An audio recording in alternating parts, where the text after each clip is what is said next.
Well, welcome to Politics is Personal with Leslie and Cole. I'm Leslie Herod. And I'm Cole List. Which could be a great show today. We have our good friend and former colleague Joe Salazar, who's going to join us here on the program. Yeah. And as usual, talking to each other about what's in our feed, what's bugging us, maybe a little bit about Colorado politics, maybe a little bit about national politics, and whatever seems to float our boat at the particular moment. But great to be with you as always, Leslie. It's so good to be here with you again this week, and thank you.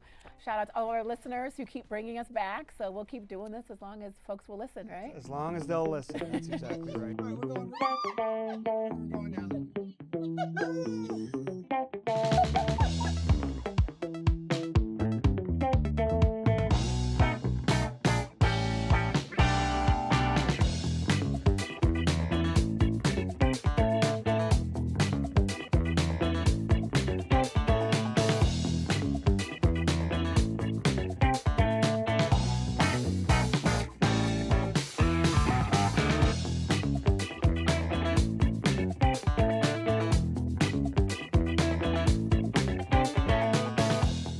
So what's going on with you? What's in your feed? What's showing up? Oh man, well, I will tell you, my feed has been lit up with the Voting Rights Act stuff, and I know we have talked about that on the show, and quite frankly, I hope we talk about it until it's no longer an issue, because the rolling back of Voting Rights Act and the sacred cow is one thing, but just the stealing of black seats across this country is something that we should all be alarmed about, and quite frankly, ashamed as a country that we allow John Lewis and so many others to fight, some to even lose their lives, for the right to vote, for fair districts, for representation, and that's all being rolled back. And so for me, what's in my feed right now is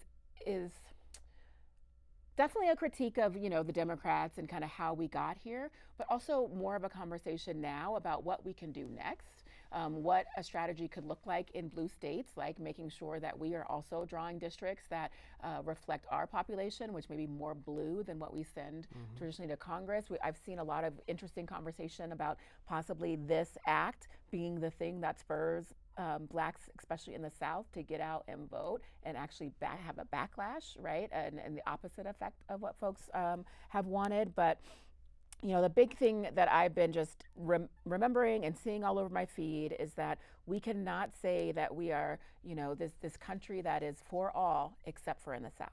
We can't do that, and we can no longer leave the southern states behind when we're talking about what it looks like to live the American dream, to have shared values, to be able to live freely and take care of your family, but for the South. And so there's a lot of conversation about that. I'm really excited or feeling very positive that there is going to be a march now in Montgomery in the coming week to fight back against the RA, and there's going to be actions also across our communities, and that's the All Roads Lead South March on May 16th, and we'll see action here as well. So tell us about that march. I don't know much about that. Yeah. So it's being led, I know that Fair Fight is a part of it. The Bennett Centers, black women across the country, especially those in the South, have called on this and made it basically a national call to activate, to do something. And of course, Montgomery is a very important place, because that is where really the turning point in the movement around voting rights and civil rights movement happened on Selma. And so we're talking through all of that, and this has kind of come up from folks in the South saying we need your support and we need you to show up, and this is where people are showing up. So the Democrats seem a little flat-footed to me. Is it just me, or they seem like they're on their heels, they're playing defense?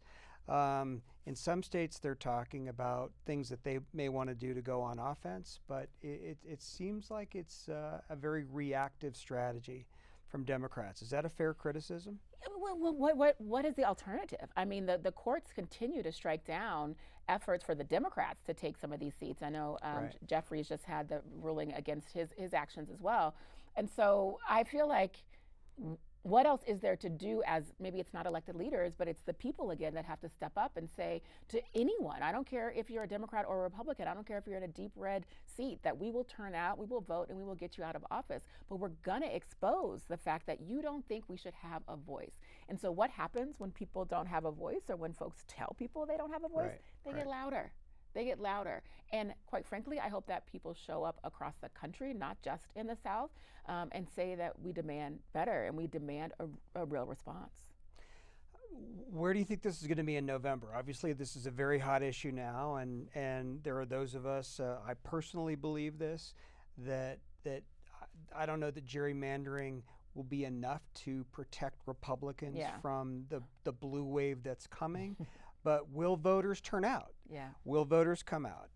I see it as a wave election, but I also see a lot of anger and frustration from folks, and people respond differently to that. Sometimes it motivates people to vote, and in other respects, people become very cynical about politics and don't think that it matters if they turn out to vote. And my heart of hearts is saying that the primaries, especially on the Democratic side, are going to be very battering and bruising.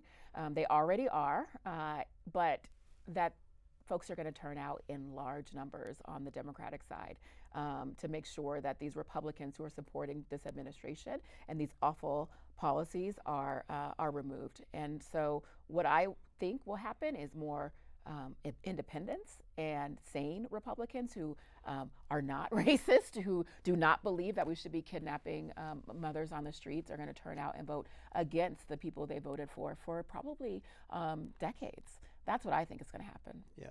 So, what's in your feed? Well, we're about to have the World Cup in the United States, and we promised, or FIFA promised, all of this great economic activity for all of these cities that agreed to have the games.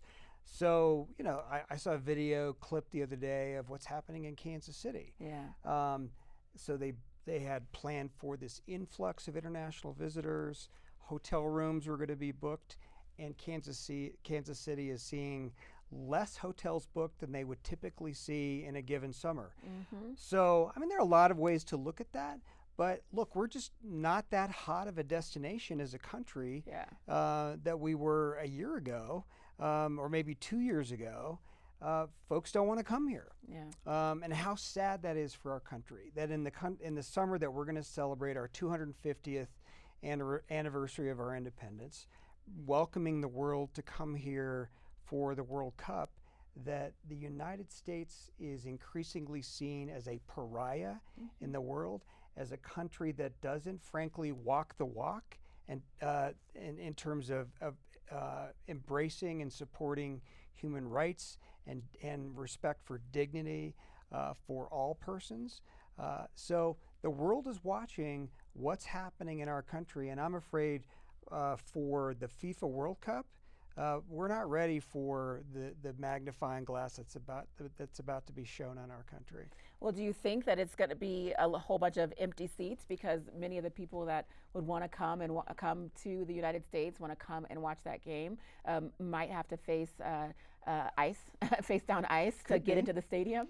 I've seen some people say, well, maybe I shouldn't come because I might get arrested off the street and end up in a gulag and God knows where. Yeah. Right? So, if I were an international fan deciding whether or not I was going to come to the United States to support my team, I'd probably stay home and watch on TV. And what does that say for the party that's supposed to be, the party of economic development, right? And the party of building our economy, that one of these huge opportunities to pump billions of dollars into our economy, millions into the local economy, is failing.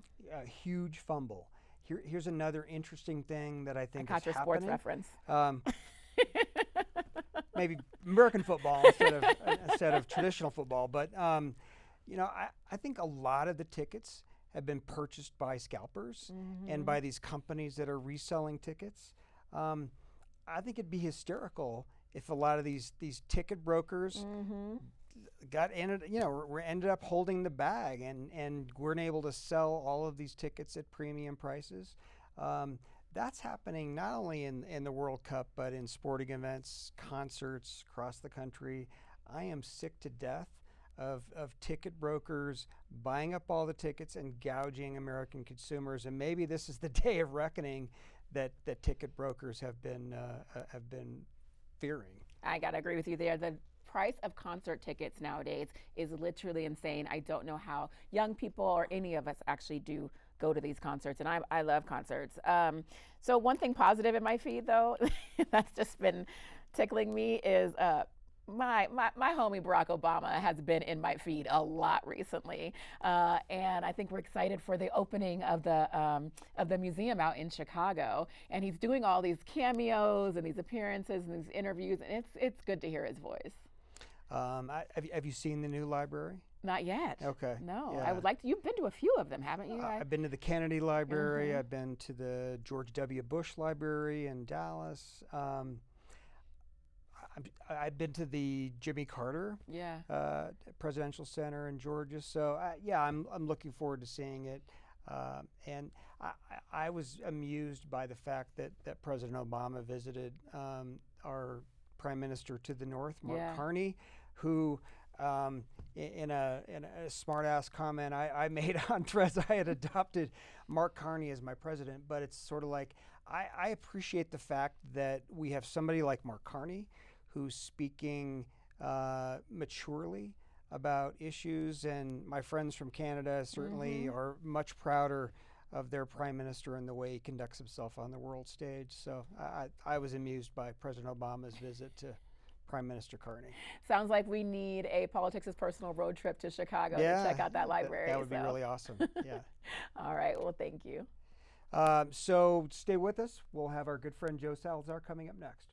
Welcome back to Politics is Personal with Leslie and Cole. I am so excited to be here with my good friend, Joe Salazar. Our good friend. Our good friend, Yeah. former representative. Right. You all remember when I would talk about, even on the show already, about how I grew my relationship with you because I put myself next to the vice chairman of the committee and you as the ranking member, Cole. Well, this is our lovely vice chairman, Joe Salazar, longtime friend, my mentor in the legislature. Welcome to the show. It's beautiful being here. So happy to see your podcast. I've been watching it. It's great. Oh, thank you so much. So what have you been up to? No good.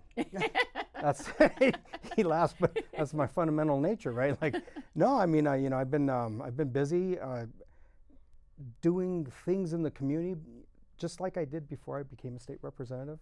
You know, helping out where I can, both the indigenous Chicano community, still wrapped up, in communications with the Black community, just doing what I do, really. Yeah, I mean, in the legislature, you were such an advocate on police accountability and oil and gas and just really fighting for the people. And so appreciate all the work that you've done. How many bills did you pass? Oh, I never kept track of that. Yeah. I really didn't. I wasn't there for tracking of the bills. I was there to just try to do the good work of the people and to work with good people like yourselves. And I really appreciated the good work that the three of us did. Even though we were on opposite ends of the aisle at times, well, you and I were on the same side of the aisle, but with Cole, it was refreshing to have someone to be able to speak with on the other side of the aisle and have a rational, logical conversation with. Yeah. One of my favorite things about when I started at the Capitol was sort of hearing the analysis from folks in my caucus about who's on the other side of the aisle and what are they really like.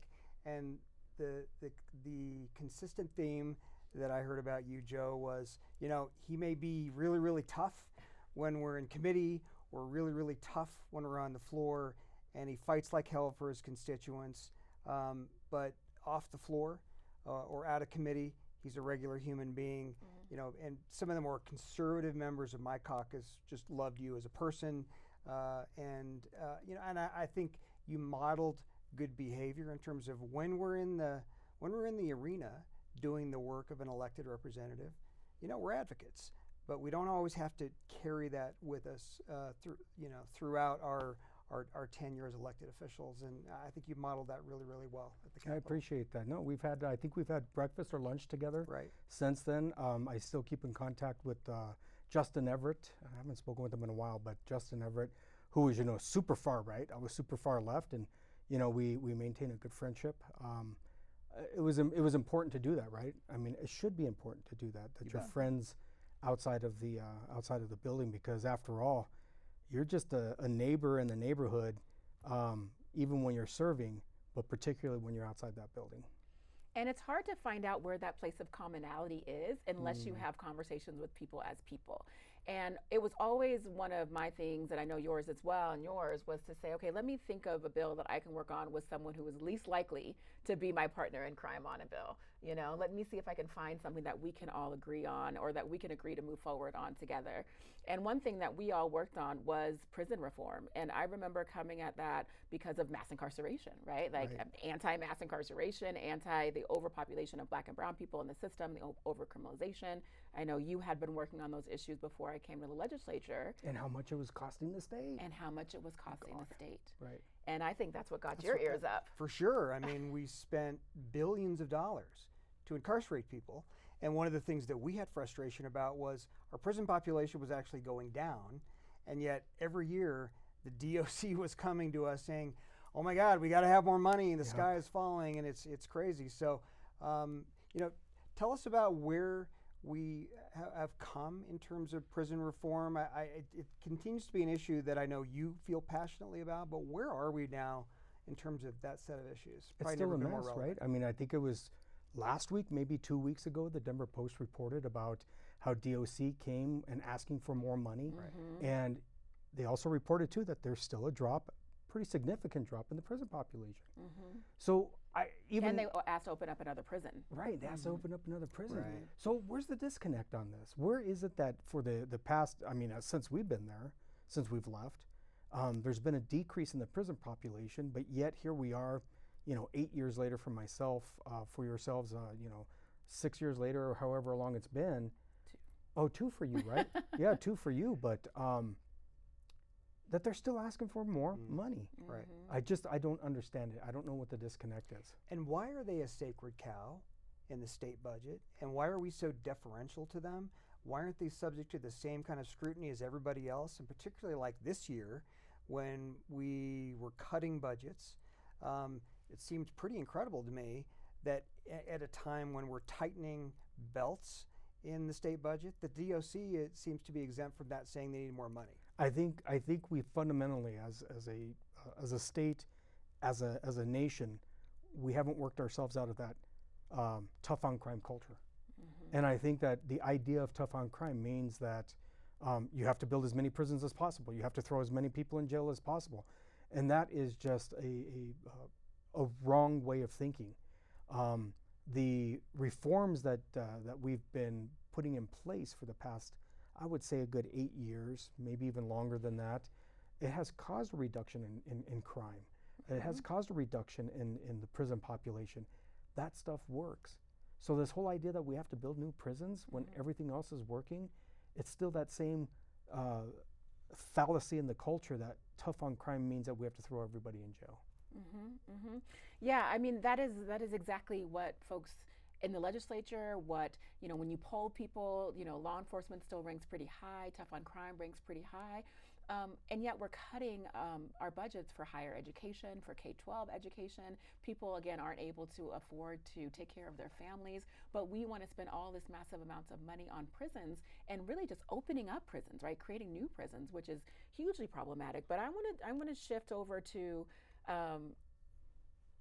when we were in the legislature, and I believe either you were there with me or you were there with me on the phone, when we started shutting down prisons because of the work we did with the prison population interim committee that Cole and I chaired together.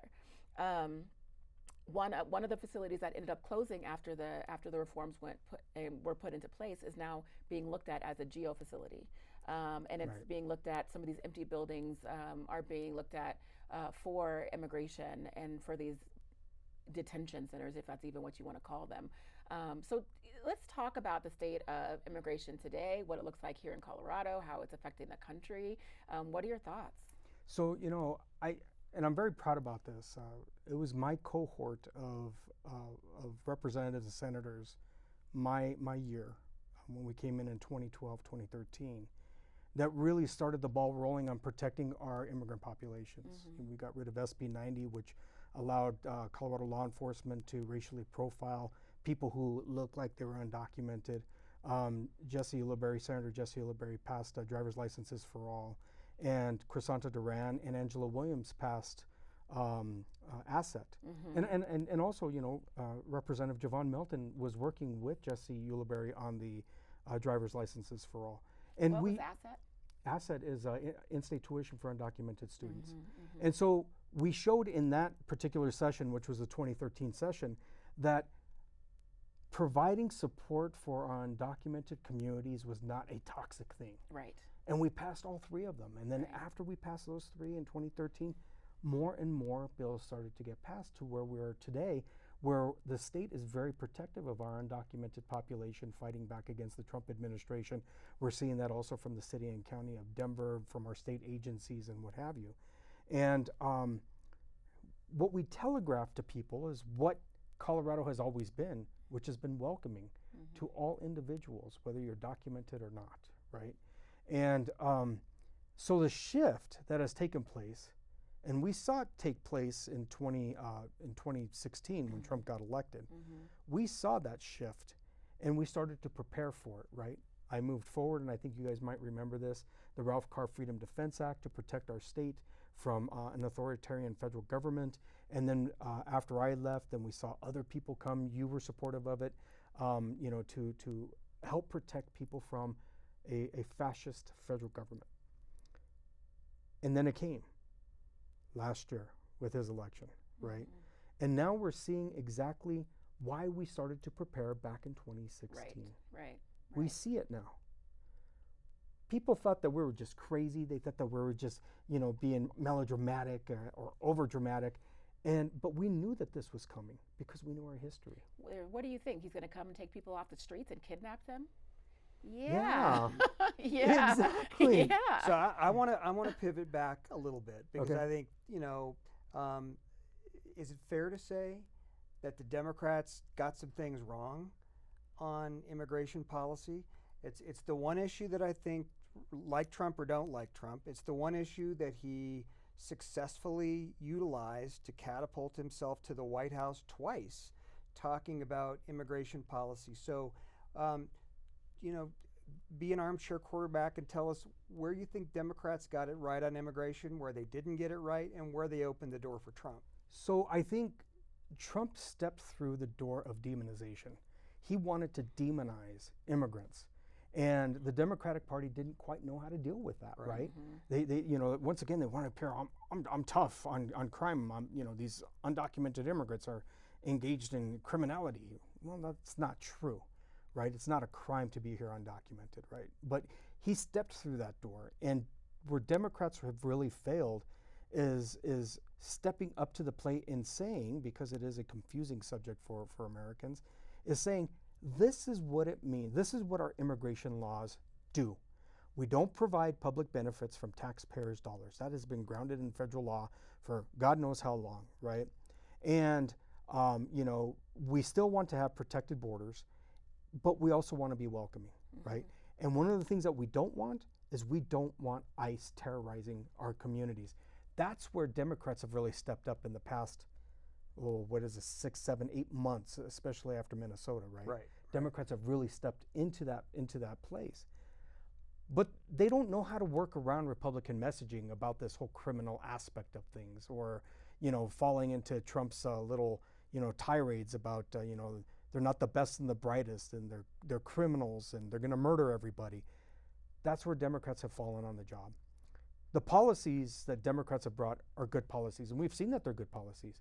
Why wouldn't you want to have undocumented folks have driver's licenses? For God's sakes, that's the way you get insurance. Right. Don't you want them insured? Don't put everyone insured? Right. Exactly. Correct. Why do we prohibit law enforcement from racially profiling? Because they wrap up people like Polly Baca. Polly Baca was stopped. Polly Baca is a former state representative and senator, right? And she was wrapped up by police on a racial profiling thing, right? And she had to talk to them about it. My family's been here before there was a state of Colorado, right? And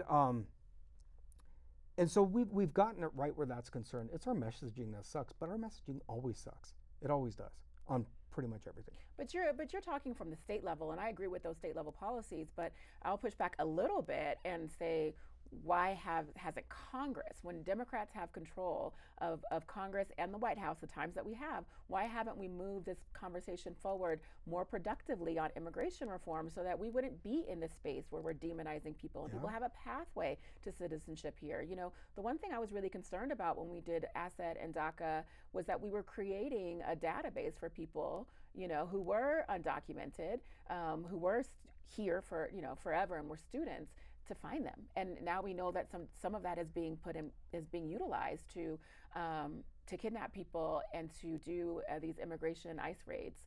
And so let's talk about that. Like, what needs to happen at the federal level? So it's not so much of a pushback because Democrats did move on that in 2012 and 2013. I was there in Congress right after I had been elected. And this was the only time that I really was proud of Michael Bennett, right? Michael Bennett was there, the Gang of Eight, I believe it was, where they tried to get comprehensive immigration reform moved forward, and it passed the Senate. And then it got to the Republican-controlled House. And it wasn't even brought to the floor, so it eventually died. But you asked the question, which is the relevant question, yeah, but then we got control of the House again, right? Why didn't they move it forward? And it's because they haven't learned the lessons of Colorado, where this issue is not a toxic issue. When you talk about it rationally with people, then they're like, oh, okay, I get it, right? And people in Congress don't do that. They don't have those conversations with, with their constituents or the rest of the nation saying, this is why we have to move forward with comprehensive immigration reform. So instead, Obama, he developed DACA on his own, right? And he moved forward with that, which now the Trump administration has dismantled in many ways. So you're right. We've done a good job here in the state of Colorado. We haven't done a good job in Congress. And hopefully if we get the House back and maybe even possibly the Senate back, we can move forward with those things. But then we still have to deal with Trump, who's the president. So let me layer one thing on top of that, and that is the role of the Catholic Church and the fact that we now have an American Pope who's been very outspoken about a number of things. But I think for the first time we've seen American Catholic bishops speak up on a number of issues, immigration, of course, being one in terms of the teachings of Christ in terms of welcoming the stranger. So is there a shift that you think might come from the new leadership of American Catholic bishops on the issue of immigration? Sure. Que viva el Papa, number one, long live the Pope. I love this guy. He's awesome. I'm not Catholic. My wife is Catholic, but I've been watching him, and he's not politicizing. He's preaching the word of God, right? Like, welcome the stranger, right? Be kind. Be kind for pretty much fundamental things in the Bible, right? And but seeing the Catholic Church and some of the bishops coming out. I just watched an interview of three of them, one from Chicago, New York, and I forgot the other place, Pennsylvania possibly. And they were talking about how this is the fundamental nature of what we are, which is to be welcoming and to love our neighbors, right? And to have that out there finally, because the Catholic Church has been so silent on this issue, and the ones that weren't silent were not nice. And as a Catholic, that frustrated me, I have to say. Right. No. So now seeing it, hopefully there is a shift. Hopefully people who have a struggle between politics and religion are able to reconcile those things and follow a more humane path. That was very short-sighted by Republicans. If you saw, and I don't think there's any denying this, that Trump made great headway with particularly Latino men in the last election. I think you've seen those numbers shift pretty dramatically away from Trump because of tactics with ICE. So, I mean, it is sort of a head scratcher that Republicans had this new opportunity with a segment of the electorate, and I think they fumbled it. Yeah, I mean, Trump has the lowest approval ratings that we've seen right now, and I kind of wonder why, right? Like, what is moving the right? Which issue is it, or is it just the combination? And they decided that it's too much, But his approval ratings are down, and I think, we talk about the church, and we talked last week about the Black church and the Voting Rights Act, and just the attempt to say, you know what? It's almost like it's almost like he knows he's not going to win again, and so let's change the rules. And I remind folks, and we've talked about this, Hitler was popularly elected. Did he change the rules before that election came? Yes, and then obviously we know what happened from there. But this dismantling of the Voting Rights Act, what we're seeing of stopping elections while they're going on, the erasure of black districts. What's your take on everything that's happening? I know there's a lot more to talk about, but so it's fascism and authoritarianism playing out for us, right? It's not as if we haven't seen this before. This is what authoritarian governments do. He had his first term to place a bunch of people on the bench. And the lower courts and the appellate courts have by and large held fast to the rule of law as well as to stare decisis and just precedents.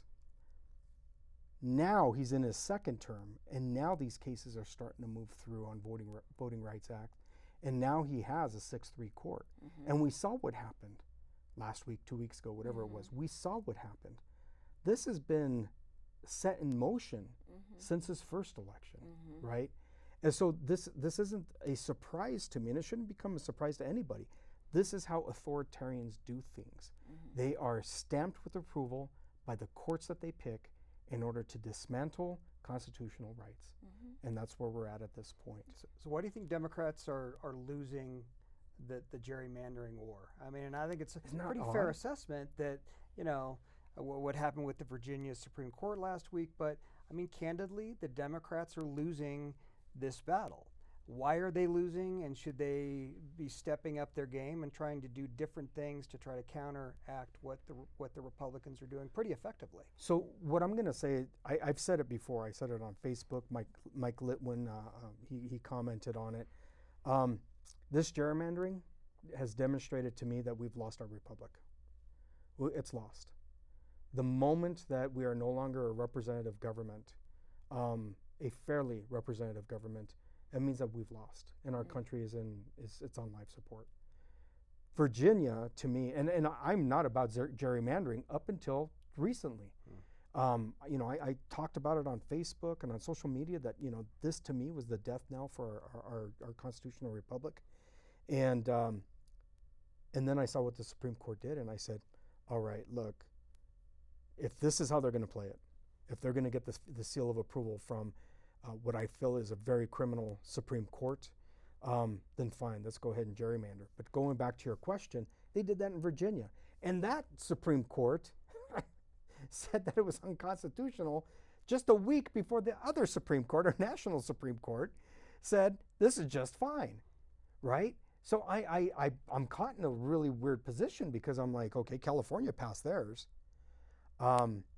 It's that the Democrats weak-kneed as can be sometimes, when we have our blue states, instead of saying we're going to do what they did or are doing, which we never would have said, we wanted to draw fair districts. And so we weren't looking at unfairly expanding the map and wiping out the voices of people of color, but we did create this scenario in which we were willing to lose a few districts in this name of being fair or drawing fair districts or competitive districts. And I think, why? That's how we're supposed to be. We were there. All three of us were there when we got the commission up and running, and the constitutional provision was passed. I mean, we were there for those things because that's the fairness that we see here in Colorado, and that's why it was so hard for me to make a mental shift into saying, fine, if that's what you want to do, then let's go ahead and gerrymander the state, right? And it still doesn't set well in my soul, but I see what's happening. We're being destroyed from the inside by these games, and there's only one way it plays out. And so I don't know, you're so right though. I mean, we're always looking for the fairness in things, and there are a lot of Republicans out there looking for the fairness of things too. I don't want to throw all the Colorado GOP is a little weird, but not not everybody who's a Republican in Colorado is follows along that same path. We enjoy fairness because that's how this state was built, and we don't have that anymore. So on this point, it seems to me, as a lawyer, and you practice law in our state for a long time, it's probably never been more important that we have somebody as Attorney General of our state and in AG's offices across the country, folks that are very comfortable in courtrooms, are going to need to be sort of fighting, toe to toe with the Trump administration on a number of things, as Phil Weiser has done. And Joe, you came very close to being the Democratic nominee for AG 8 years ago. Yeah. 4,888 votes out of 600,000, but I'm not counting. Yeah.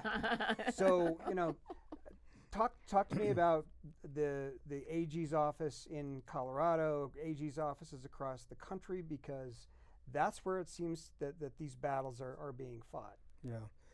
So, I tip my hat to Phil Weiser. I think he's been a really good AG for the past 8 years. He's been selective on which cases, he's going to take against the Trump administration, or that he's going to join against the Trump administration. And I believe he's won like 98% of them, right? And, that's who we needed. That's who we needed as our Attorney General. And this next race is super important, right? We can't have someone who's never been in the courtroom, who's never argued in front of a trial court, let alone the U.S. Supreme Court. We need to have someone who understands from start to finish what a complaint looks like and what arguing in front of a Supreme Court looks like, right? What motions practice is about, all of that. And we have candidates running right now. The majority of them have that knowledge behind them, have been practicing for years in front of courts. And then we have one candidate who hasn't had that experience. And that's where I'm worried, because she seems to be the leading contender for the Democratic primary. And, she's a friend of mine. I mean, Jenna Griswold is a friend. I've been there to back her up as Secretary of State. I developed the hashtag what I love about Jenna in order to protect her from a lot of the attacks. That's when she was Secretary of State. Attorney General is a different creature altogether. In fact, it is one of the most different kinds of constitutional creatures for elected office in the state of Colorado. It's that important. We can't have somebody who's doesn't have that experience. And you can't remove politics from the AG's office. It's an elected office, but I think it's different from other statewide elected offices in the sense that you're really heading a large law firm, and you are leading legal policy for our state, and you are litigating on behalf of the people of our state. So I'm like you. I want to make sure that who we elect to that job not only is comfortable as a politician, but is comfortable as a lawyer. Right. Yeah, and hopefully we can have some of those candidates on to speak for themselves and to speak about why they should have the position. But before we let you go, I wanted to give you a last word. A lot of folks, since our last show and just in general, because of who we are and our backgrounds, are asking like, what can we do in this time, in this movement, in this moment? And I know a lot of folks are talking about the Voting Rights Act and talking about immigration. What can we do, or what should we be doing as people, as a community, to fight back? Coalesce. That's what we did in the legislature. We formed coalitions in order to move legislation forward. But we weren't just coalescing in the community. We were coalescing outside of the community. I'd go into the Black community, and you guys would come into the Latino community and the Native American community all the time. Mm-hmm. Right? Mm-hmm. Because we know that we were more powerful that way. We could have our voices heard that way. And I'm not seeing that right now, mm-hmm. right? I see a lot of dissension and a lot of division, and that's not okay, especially in this time. The other thing is that what I tell people is that, look, we are in a stage, some people are believing me, some people aren't, but we'll see what happens.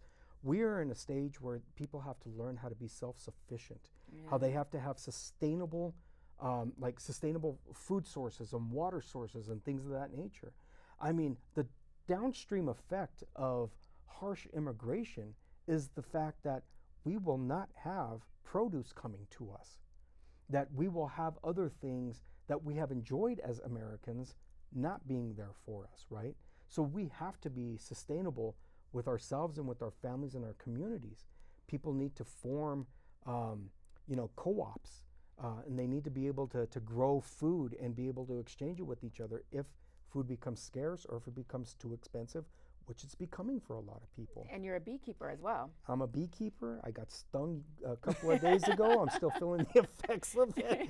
But yes, I mean, you know, I share my honey with my neighbors, and you know, it's just a good thing to do, right? I mean, my family has been here before there was a state of Colorado, and it's been here before there was a United States, right? Both indigenous and Spanish side. And so we grew up with this state, and my grandfather always told me, Colorado was built by community for community. It was never built by individuals, right? It was built by us for each other, and we need to get back to that, and we have to do it really, really soon. Yeah. Well, thank you so much for being on today. Thank you for coming. We appreciate you. Thank you for your friendship, your mentorship, and your continued fight in community for all that is Colorado, but all that is our community. Yeah, so same thank here, you, Joe. man. I miss you. Oh, I miss you too. I need to bring you a breakfast burrito. I'll take it. Great to see you, Joe. Great to see you. Yeah. Welcome back to Politics is Personal. Each week we like to ask our viewers what's bugging them in our What's Bugging You segment. And this time we have my good friend Mark Lyda, who is telling us what's on his mind. Hey, Leslie and Cole, longtime listener, first-time caller. Here's what's bugging me. There are too many laws. The Colorado legislature introduces over 600 bills each year and about 500 become law. Sure, budgeting requires a package of bills and we have to do sunset reviews, but that still leaves hundreds of new laws every year. It's great for attorneys who get paid to help people navigate these changes, but how's the average person supposed to keep up with hundreds of new laws governing their lives each year? Remember the Code of Hammurabi from like 7th grade? Almost 4,000 years old, it's the first known example of publishing laws for the public. And we still teach it in school because it stands for this idea that people have a right to know the laws they're living under. Sure, all these new laws are available online, but do we really expect people to spend their precious time on Earth keeping up with all this stuff? So here's my question. What if we just took a year off? Do the budget, do sunset reviews, constituent services, but no new bills. There are states with biennial legislatures. Do you think we could survive until 2028 with 2026's laws? Bravo. Well, hire that guy. Yeah. Apparently someone's paying attention. Yeah. I wanted to run that exact piece of legislation when I was when I was a state representative, and that is, I think that we give short shrift to the way we do our state budget.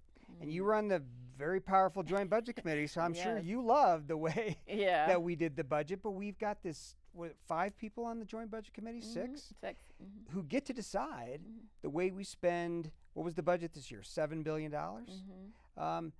Instead, I think our entire legislature should be invested in the way that we spend taxpayer dollars. So my proposal would have been, let's spend every other year in just a budget session and have the committees of reference in the General Assembly dissect the entire state's budget, go through it, because that's really how we express policy most effectively, and that is where we're putting our money. And then in the off years, we have a general session, and legislators can introduce their bills and go through the process. What do you think about that idea? And it's so interesting. So I was the chair of appropriations, so I sat on the Joint Budget Committee, and we worked year-round to build the budget. But it was a quiet group. We had our own offices outside of the Capitol, across the street. Yeah. Kind of your own little club. We over had there. our own little club. We worked really closely with staff. We had hearings on a daily basis, and we really dug into the budget. And quite frankly, I do think we come out with a fair budget and a balanced budget because of that process. And then we give the House 1 week to look at it, and we give the Senate 1 week to look at it, and then we close the book. The end part might not seem very fair for people who are not on the Joint Budget Committee, but I tell you what, it does kind of blow up stuff. And so if we only focused on the budget for an entire short session, if you will, would that have a better outcome?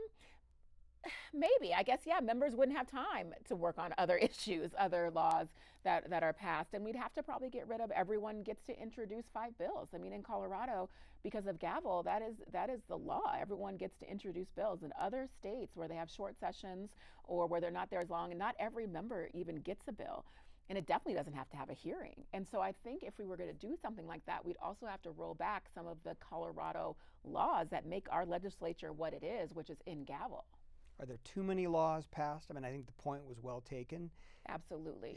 So let it go into effect before you make another bill to change it. That Right. that was always a thing to me. So where did you come up with your bill ideas? Most of them actually came from community. Yeah, same. I mean, Yeah. I had folks, constituents coming to me with Yeah. real world issues that could be potentially solved Yeah. with legislation. But are there too many bills passed? I mean, I'm going to just express my frustration with the limited time that I was down at the state capitol this year as a private citizen, and going in to testify on a bill. They give you 2 minutes to provide testimony. Now, I understand, every bill gets a hearing and is going to get an up or down vote Yeah. in committee, or if it gets to the floor, an up or down vote. But when you only allow people 2 minutes to come Yeah. in and provide input on the bill, is that good representative democracy? Well, but that's not the only time. I mean, hopefully people are involved in the bill throughout the process. And as someone who, it was my bills that I was running, I would have community engagement and stakeholder processes before we even got to the building. What is said there is really just for the record. And then, of course, we have robust debates. But we sat on judiciary together, state affairs. The more bills that come through, the shorter I know about amount of state time affairs. folks have. Oh, yeah, sorry about that. State affairs was the kill committee, Yeah. and a lot of Cole's bills Yeah. went to that committee. And unfortunately, Less than my last 2 years. but well, yeah. so that was Right. that's a soft spot for the Republicans. Sorry about. Should have given you a trigger warning on that. But I lost my my whole train of thought. But yeah. So what? Well, I was going to say that's right. So sorry. It takes that shortens the amount of time people get to talk, and so I think if we try to condense the sessions, you're going to have less time for community input.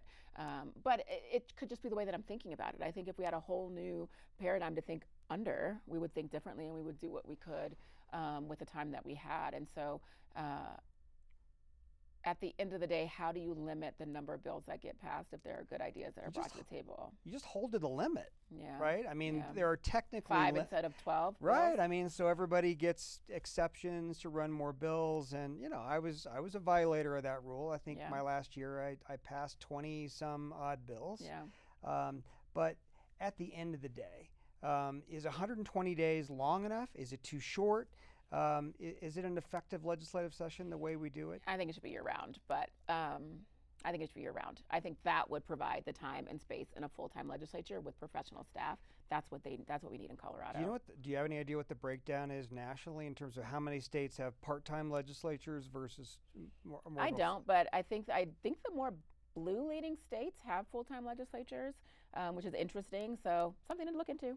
So what are you hearing about potential vetoes from Jared Polis this year? It's his last year. Any parting shots that you think he might take? I don't know. It sounds like there's a lot that could be on the chopping block, but I think he's real proud of that AI bill that they finally got passed.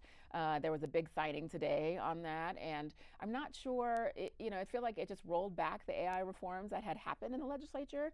They all were debated in the last minutes of session, and so it'll be interesting to see how Colorado makes a play in AI this throughout the nation. So did you follow the state budget this year?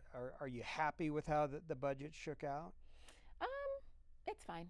A balanced budget is what it is. I think there actually is a lot more that Colorado could do when it comes to figuring out where there is wasteful spending, especially in our entitlement programs. And so I think we can go a little deeper. So one of the things that I think seems to be catching on nationally as an issue, and that is, and J.D. Vance is now the czar of fraud, right? And he's looking for fraud in all these states. One state that I think that I've heard is sort of cooperating in terms of looking at Medicaid fraud is Maryland, which is a very blue state. And I don't know why battling fraud should be a partisan issue. We should all be about the government being effective stewards of taxpayer dollars. Government, nonprofit hospitals, pharma, all of it needs to be looked at as to, again, how can we bring down the cost for consumers? Where is there wasteful spending? And where can we then use this money somewhere else? So, I mean, There's so much that is bugging me about the way that our system is working right now, with the end of session just looming on us. So I appreciate Mark calling in about that. But what's bugging you these days? Well, we have a delegation of U.S. representatives in China. That's right. Right now, and what is really bugging me is it's not the president and the Secretary of State, and they're there, okay, but instead the official U.S. delegation is a bunch of billionaires who are there to advance their own economic interests. The president's kids, I mean, Eric Trump and Laura Trump are getting off the plane with him. So I don't really understand what the mission here is. The president there to advance the policy interests of the United States, or is the president there to advance the policy interests of billionaires and the American business community? Are these type of delegations normal? I've never seen, frankly, an important trip like this where the president's going to a foreign country and gets off the plane with essentially the richest of the rich from the United States who are there. And I don't know what Elon Musk is doing in China. It makes me wonder if that delegation is really to advance what is best for this country and for the people of this country, and what is best for these corporations that he brought out ahead of people. You know what I mean? And so it does make me wonder whose interests they are really advocating for in those closed door meetings. Well, we've seen a lot of grifting in this administration. So, forgive me for being cynical, but when I see the billionaires there as part of an official delegation of the United States, I'm thinking they're probably there to advance their own interests. One other thing that bugged me this week, and it was sort of a rare moment of honesty from Donald Trump, and that is that he said he didn't think about Americans' financial interests when he was thinking about what was going to happen in the Middle East. It was a stunning observation. You should be thinking about the American people every second, every day, every action. Right. Wow. Well, speaking of billionaires, though, did you see that Trump is now suing the country himself? Really, I don't know how that works. For $10 billion for taxes. Suing himself. He's suing himself. How is that okay? Isn't that corruption? Tell me how it's not corruption. So what I've heard about that case is that the judge assigned to the case has asked the lawyers on both sides to brief why this is not a conflict of interest, because you have, on the one hand, the lawyers representing the president in his personal capacity, and then the former president's lawyer, who's now the acting attorney general of the United States, essentially on both sides of this case. And Scott Bessent has clearly said that if Trump recovers money through this lawsuit, it's coming from the U.S. Treasury. It's coming from taxpayers. Wow. And this could double or triple the president's net worth. So, it's hard not to be cynical about. I'm so sorry. On his way out, because he's not getting reelected. I mean, come on, like it's not happening. And if it is, it's not going to be an election, right? Like it's not happening. But so on his way out, he's taking $10 billion, and people still want to talk about Obama's tan suit.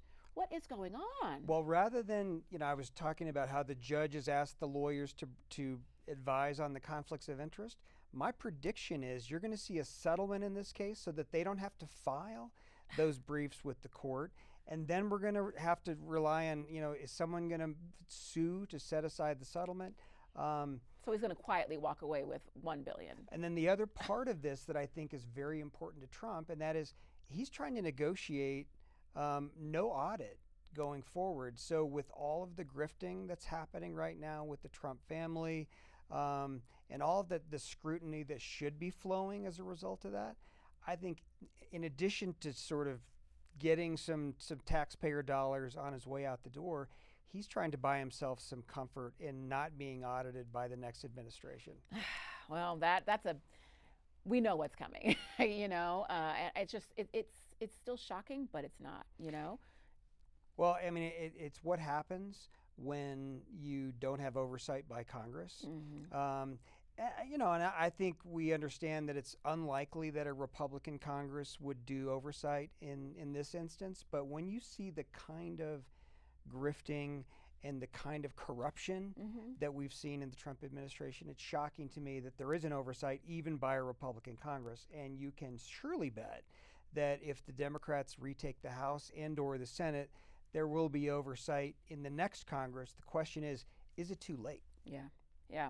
Well, before we go, I'll just mention what's bugging me. And I got to tell you, it is the start of the WNBA season, one of my favorite seasons. It is a beautiful thing to watch. Do I know much about what's going on the court? Not really. Did you play hoops? No, I was a cheerleader, okay. Of course. But I did enjoy being at the games. And what is bugging me is that my feed is constantly full of this Caitlin Clark, Morgan Wallen Whalen situation, and Caitlin Clark herself really not standing up to her audience, who has been racist and bigoted throughout her social media, throughout her career, since being in the WNBA, and also through college sports as well. And then for her to walk out with Morgan Whalen, she didn't have to do that.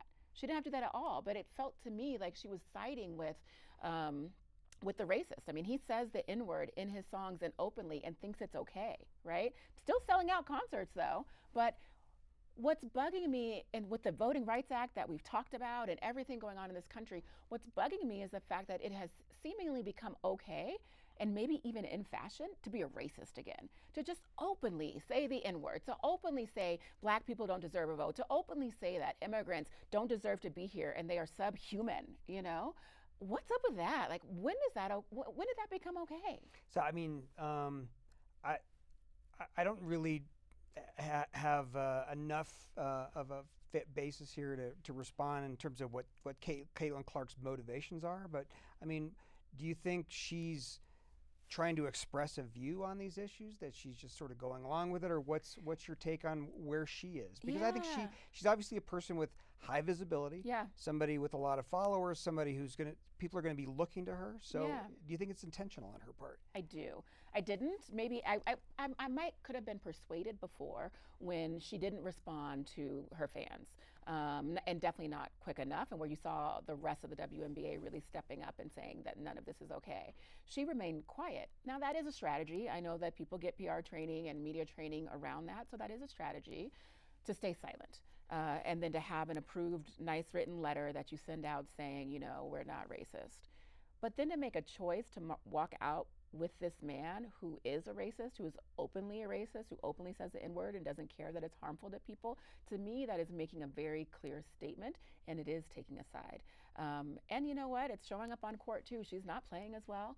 I think we'll see some rolling back of her deals. The WNBA is dominated by, you know, women of color, and particularly Black women. This whole like racist undertone that's happening because the WNBA is getting so much bigger, it's going to have to stop, and it's going to be led, I think, by the teams and by the players. So, you know, I think there's a positive end to this, and that will be that, you know, more folks are going to watch women's basketball, and that hopefully more folks are going to come out and say, we're not okay with the racism that's happening on the court, the racism that's happening on social media, at the voting, at the ballot box, and all of that. And I hope that's the direction that we go in. So. One of the quotes that I saw this week, somebody said that MAGA was sort of the last breath of the Confederacy, and which I thought was a pretty shocking statement. But when we haven't had these conversations as a country since the 1960s, in terms of what's happening now, in terms of the way that communities of color are represented in government. So, you know, I've never felt like we were more in a state of raw emotion when it comes to race relations in this country, at least in my lifetime. So where do you think we go from there? I need my friends like you to step up and speak out, you know? I mean, I think folks thought we were going to age out of racism, homophobia, you know, sexism and all of that, and then just the younger generation was going to be fine. And what we're finding is that's not true. And so I think it's because of the silence, you know? I think it shouldn't just be Black queer women like me speaking up and saying that it's not okay, that everyone needs to step up and say that it's not okay. And that's where I was disappointed with someone like a Caitlin Clark, who had the opportunity to use her megaphone, right, to say that racism is not acceptable here. And I feel like if she truly believed it was not acceptable, she would have said it, right? And she didn't. And so I'm looking at everyone who is not saying anything right now as someone who must believe it.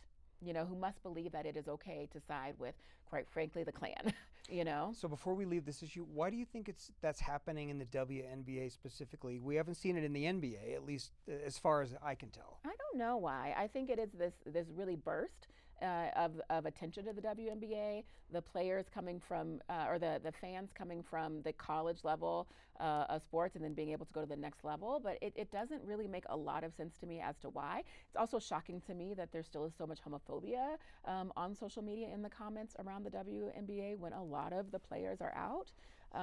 I don't know why, but it's here. It's enough to make you want to get off social media, isn't it? Yeah. It's true. I mean, definitely don't read the comments all the time, right? Yeah, for sure. Well, that's all the time that we have today. Thank you so much, Time Cole. flies. When you're having fun, Yeah, it for always sure. does, or Yeah. when you're having real conversations, Yeah, for right? sure. I want to thank all of our listeners, those watching. Thank you so much for tuning in again this week and continuing to tune in. We appreciate you always. And hopefully these conversations are helping you to have conversations with your friends, with your family, because remember, politics is personal, so keep talking. Thank you.